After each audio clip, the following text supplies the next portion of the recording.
आणि यानंतर राज्यातल्या काही बातम्यांकडे आता आपण वळूया। अमेरिकेचे राष्ट्राध्यक्ष डोनाल्ड ट्रम्प यांनी भारताची तुलना थेट नरकाशी केल्यानंतर भारतात संतापाचा उद्रेक झालाय। सोशल मीडियावर सुद्धा जोरदार संताप व्यक्त होतोय। अशातच आता विरोधकांनी पंतप्रधान मोदींना लक्ष्य केलेलं आहे। ट्रम्प आपल्या देशाला नरक म्हणतो आणि पंतप्रधान यावर काहीच बोलत नाहीत। ही देशासाठी लाजिरवाणी गोष्ट असल्याचं काँग्रेस नेते नाना पटोलेंनी म्हटलंय। ट्रम्प यांनी जगासमोर सत्य मांडले असा घणाघात राऊत करतायत। तर देश नरक नाही नंदनवन आहे हे मोदींनी पत्रकार परिषद घेऊन सांगावं अशी मागणी सुद्धा राऊतांनी केली आहे। तर जेलमध्ये गेल्यावर राऊतांनी नरकातलं स्वर्ग हे पुस्तक लिहिलं होतं, त्यामुळे नरक आणि संजय राऊत यांचा जवळचा संबंध आहे असं प्रत्युत्तर भाजपचे मुख्य प्रवक्ते नवनाथ बन यांनी दिलंय।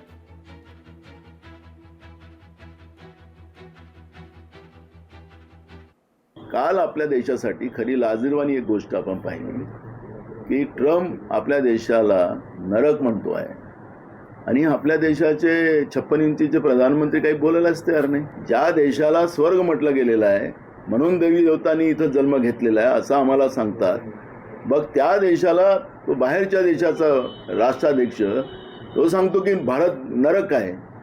मग आता याच्यापेक्षा सरेंडर जे आमचे नेते राहुल गांधी सांगतात की मोदी सरेंडर झाले ट्रम्पला, हे त्याच्यापेक्षा कुठला आता दुसरं आता वाक्य वापरलं पाहिजे। या देशाचा जर नरक झाला असेल तर या देशाची 140 कोटी जनतेला नरेंद्र मोदींनी नरकात ढकललं आहे, फक्त अमेरिकेतल्या लोकांना नाही।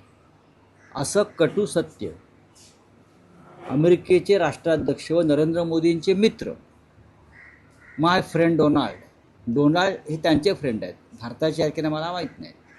तर माय फ्रेंड डोनाल्ड यांनी हे कटू सत्य जगासमोर मांडलेलं आहे आणि त्याच्यामुळे ह्याच्यावरती भारतीय जनता पक्षानं नरेंद्र मोदींनी आता तरी एक पत्रकार परिषद घ्यावी आणि हा देश नर्क नसून नंदनवन आहे हे सांगावं।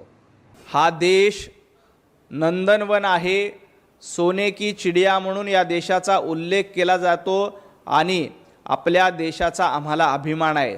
संजय राऊत तुम्हाला पाकिस्तानचा जास्त अभिमान आहे आणि संजय राऊतांना नरकावर पण प्रेम आहे। मध्यंतरी काहीतरी जेलमध्ये गेल्यानंतर नरकातील स्वर्ग का स्वर्गातील नरक असं काहीतरी पुस्तक लिहिलं होतं, त्यामुळे नरक आणि संजय राऊत यांचा जरा जास्त जवळचा संबंध आहे। त्यामुळे संजय राऊतांनी या देशाची बदनामी करू नये।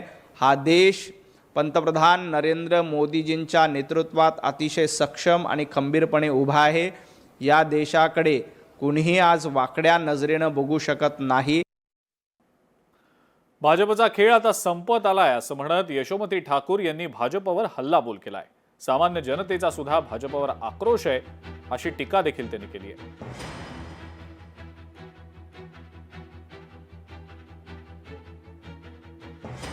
यशोमती ठाकूर यांनी भाजपवर जोरदार टीका केलेली आहे। सामान्य जनतेचाही भाजपवर आक्रोश असल्याचा घणाघात यशोमती ठाकूर करतायत। भाजपचा खेळ आता संपत आलाय अशी टीका यशोमती ठाकूर यांनी केलेली आहे।